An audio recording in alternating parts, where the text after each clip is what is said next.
Welcome to Big Whiskey Rebellion. We are back here doing another private barrel tasting. I'm here with a couple of my co-workers. Why don't you guys introduce yourselves? My name's Brian. I'm one of the bartenders here at the Big Whiskey Grill and the Original Whiskey Grill in Robinson Street in the Fan. And hi, I'm Nick. I'm the majority bartender down at the Original Whiskey Grill in the Fan. And for those of you not from Richmond, the Fan is a historic neighborhood.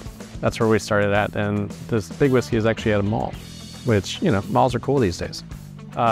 Today we're picking from a local, not local, Manassas, Virginia Distillery, local to us. And we are doing a barrel pick of a sourced whiskey that they got from MGP. It's at this point, 7-year barrel, and it's at cask strength. And I really have enjoyed the stuff that they did for this program, but that's not all we're gonna talk about. After we do this pick, we're gonna show you a pick that we did from KO of their own juice, almost a 6-year rye that's just spectacular. And so we can actually kind of show you that. I don't want you to think that that's all they have at their distillery is source stuff. This was just some exceptional MGP juice that I was excited about. So we're doing a barrel pick of that, and then we'll show you off what we've already done with them. Have at it, guys.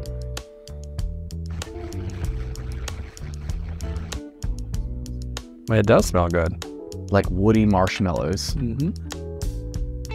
That's actually my Tinder profile.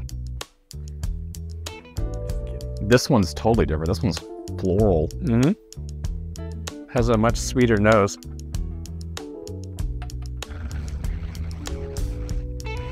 They're all three good on the nose. I mean, it's kind of tough just smelling them, saying one is better than the other. Number one's got a nice combination of sweet and spice. So far, number two is no. I don't know. Well, at least first sip. Number one tastes a little messy on that one, but I'm gonna come back to it. I can see this one being hard. All right, so number three for me is the spiciest and most alcohol forward on the flavor. That's gonna be my instant no. It's number three.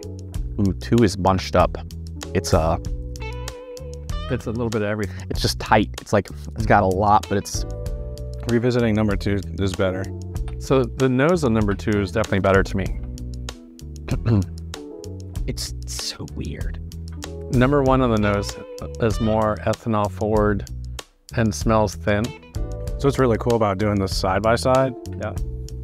All the same juice, all technically close to the same barrels, but this one smells vanilla, woody, but alcoholic, and this one is floral and spicy. Yeah. It does remind me of like a fruit cake or something. It has such a nice fruity, spicy smell. Retaste them.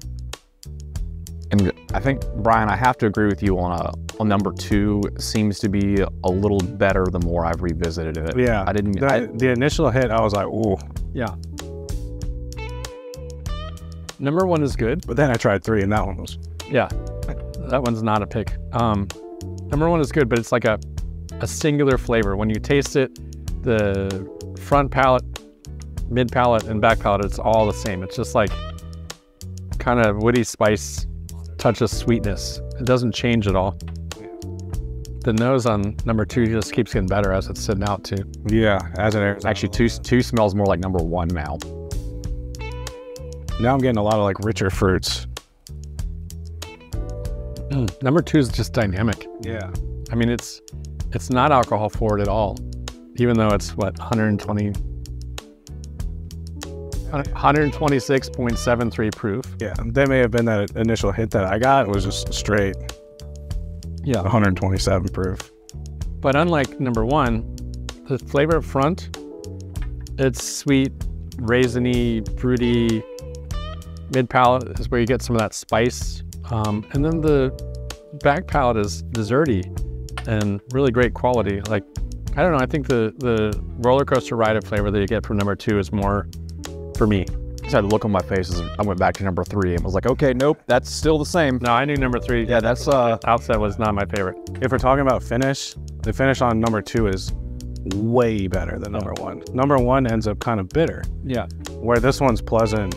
No, I keep wanting to sip on number two. I know. Number one, I'm just kind of like, eh. This is one of those experiences where I very much appreciate getting to try them both side by side and spend at least more than just 30 seconds. You know, we've been here for a few minutes, and you know, number one at first would have been my gut pick. Like, it smelled good, it immediately kind of tasted good.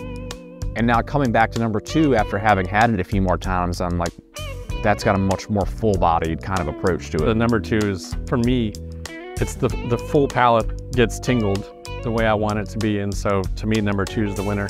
And honestly, the even more amazing thing about any of these whiskeys is they're all so high proof, but they don't drink it. I mean, you could drink 100 proof whiskey that was hotter than what this is at 126. Yeah. It definitely has like a sweet, clovey cinnamon front palate. Like, and I like that about it. Let me retry number one. I really like the rich fruitiness of it is my favorite. The nose on number one and the flavor of number one are very different. As number one sits out, it's getting spicier, and it's still just the same quality front to back. It's not as exciting throughout the taste. I'm saying number two. It doesn't leave me with as much as number two. I could see someone being fooled by number one, like if it just quickly, but number two, the more that it sits and the more time I've spent with it, that's an easy pick. Well, I'm pretty excited. That's going to be a really cool addition to our private barreling. And then now we're going to make Micah, our producer, come over and take a look. So this is sourced whiskey, and sourcing whiskey is great. Like, distilleries do it all the time, especially when they're new. But KO, when they first started with their own juice, it wasn't necessarily my favorite, but they're really awesome guys. This is the first pick that we've done with them that's actually their own juice. It's almost a 6-year rye, completely distilled and produced at their distillery. This little sticker on the side is indicating that it's our private barrel. It is 123 proof, and it is delicious. We're using this as our primary cocktail rye for when people want an old fashioned or a Manhattan or Sazerac, but I picked this one, and I didn't pick it to be a cocktail rye. I picked it to be a straight pour sipper. This is magnificent, and the guys at KO are really knocking it out of the park with their own juice now. So. Yeah, and for those of you in the know, this is 100% rye, which is a mash bill that is quite hard to work out in today's world. If you are ever in the DC metro area and you want to go on a really cool distillery tour, go check out KO. They'll love it. Thanks so much, guys. Please like, share, and comment, whatever you want to do to help us with the algorithm. I appreciate you coming out.